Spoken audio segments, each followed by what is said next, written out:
Diyos. Dahil dito, si Yahweh mismo ang magbibigay palatandaan. Maglilihi ang isang dalaga at pagsisilang siya ng isang sanggol na lalaki at tatawaging Emmanuel. Sapagkat gayon na lamang ang pag-ibig ng Diyos sa sangkatauhan. Kaya ibinigay niya ang kanyang buntong na anak upang ang sa iyong sumampalataya sa Kanya ay hindi mapapahamak, kundi magkakaroon ng buhay na walang hanggan.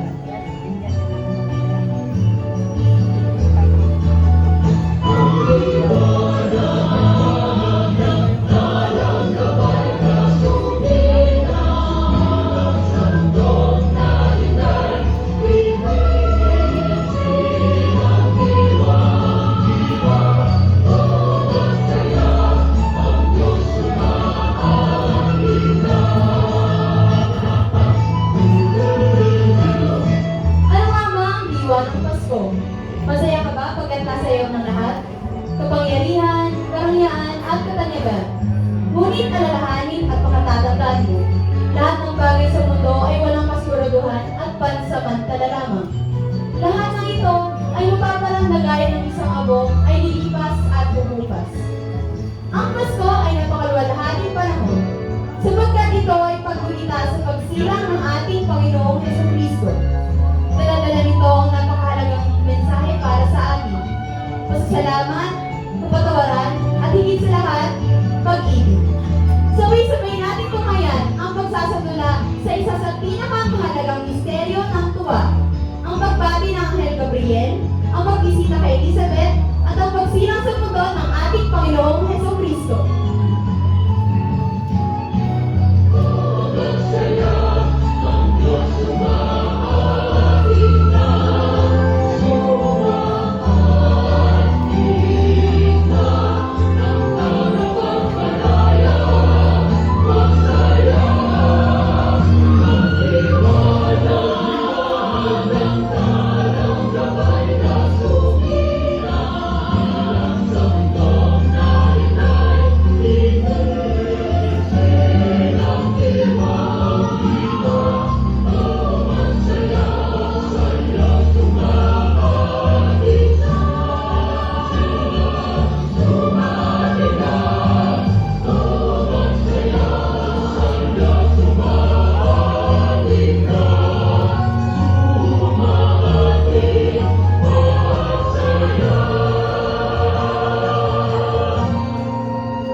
Alinsunod sa kautusan ng Panginoon. Sa ika-6 na buwan nga'y sinugo ng Diyos ang Anghel Gabriel sa isang bayan sa Galilea ng lugar ay Nazareth. Isang dalagang nakatakdang makipag-isang bibinggo, soltero na nangangalang Jose. Maria ang pangalang tatawagin ina ng Diyos. Walang matubili pumasok ang anghel sa kinaroonan ng dalaga at winika ang ganitong sabi. Magalak ka! Ikaw na totoong pinakamamahal. Ang Panginoon ay suma sa iyo.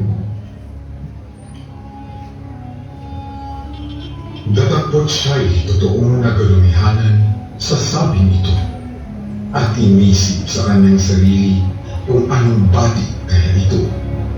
Sinabi sa kanya ng anghel, Huwag kang matakot, Maria, sapagkat nakasumpong ka ng biyaya galing sa Diyos. At narito, ikaw ay maglilihi sa iyong tiyan, Siya ay magiging dakila at tatawaging anak ng kataas-taasan. Sa kanya ay ibibigay ng Panginoong Diyos ang trono ng kanyang ninunong si David. Maghahari siya sa kanya kung magpakailanman at hindi magwawakas sa kanyang kaharian. Ikaw ay namamanap ng isang batang lalaki at tatawagin mo sa pangalang Emmanuel. Ang kahulog ay nasa atin na ang Diyos.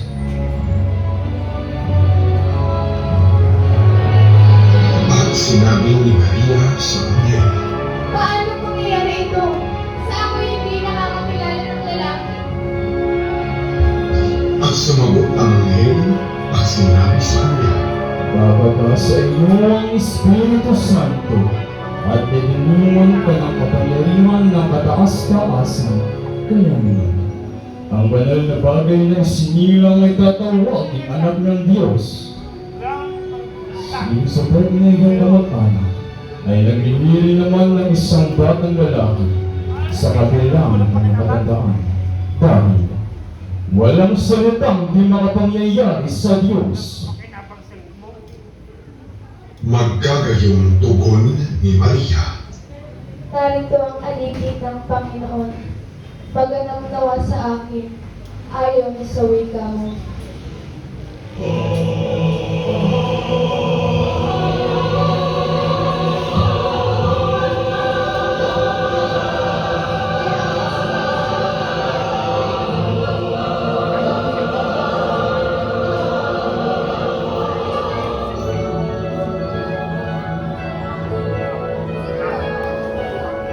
Isang dalagay manlilig, batang lalaki ang sagot. Tatawagin siyang Emmanuel,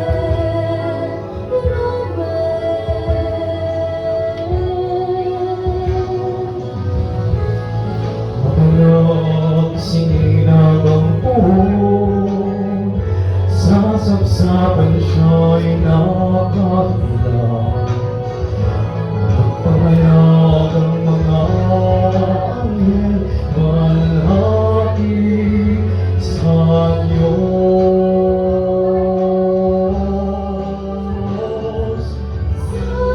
Mapalog singinag ang puhon, sasapsapan siya'y nakatula. Pahayag ang mga anghel, malaki sa Diyos.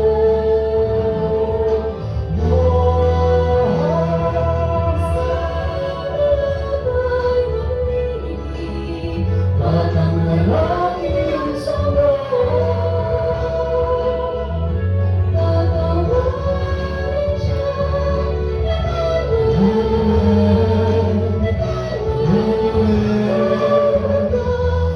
Sa atin ang Diyos, nasa atin ang Diyos, nasa atin ang Diyos.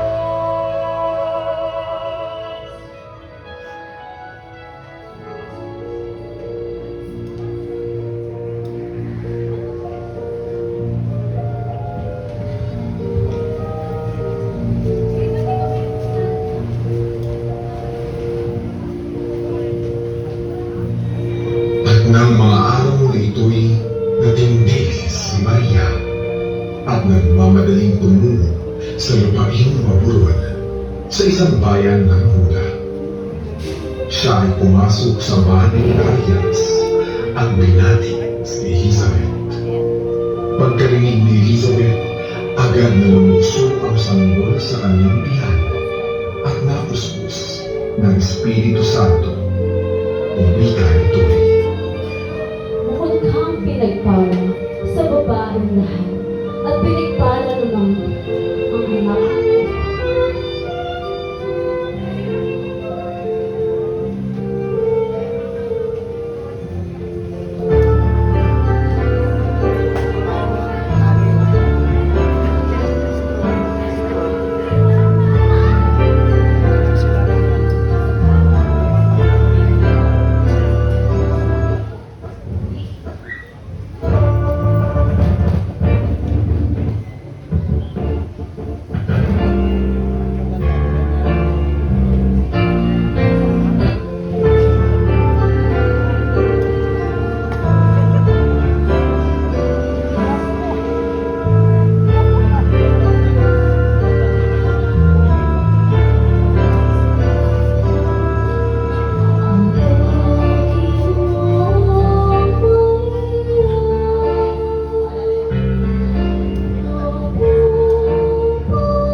gabing din yun ay may mga pastol na nasa para, nagpupuyat sa pagbabantay ng kanilang mga tupa.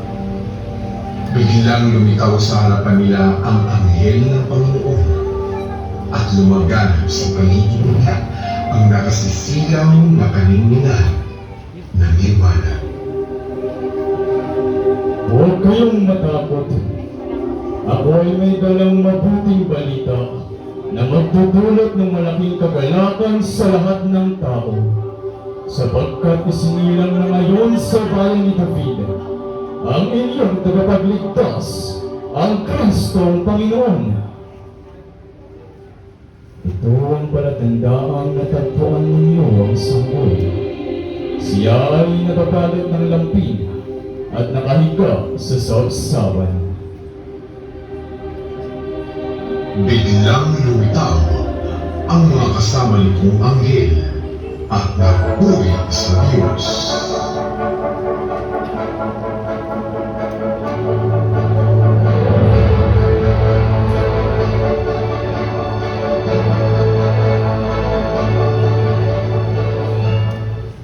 Gloria in excelsis Deo.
Naalis na ang mga anghel pabalik sa langit.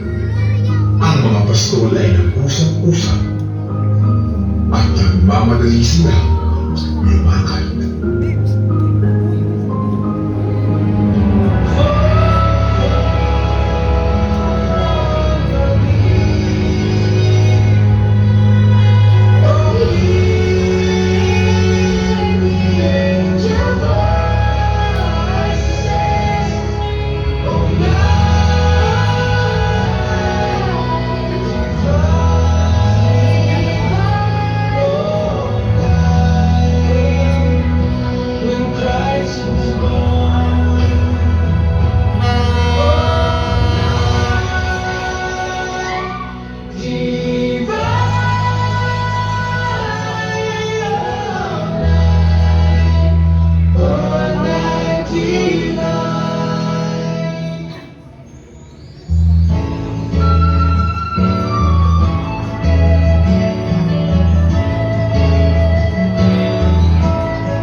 Sa isang bansa sa Sinai, may tatlong haring maong nag-aaral patungkol sa kalangitan. Isang gabi, nakita nila ang isang mariming na alak kung kaya't kanilang napatid ang pagsilang ng hangin. Nang makita nila ang alak, ang mga mago ay nagsimulang maglakbay patungong Jerusalem. Doon ay nasilayan nila ang Mesiyas, ang sanggol na nakahiga sa sangsaban.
Here are the chosen youth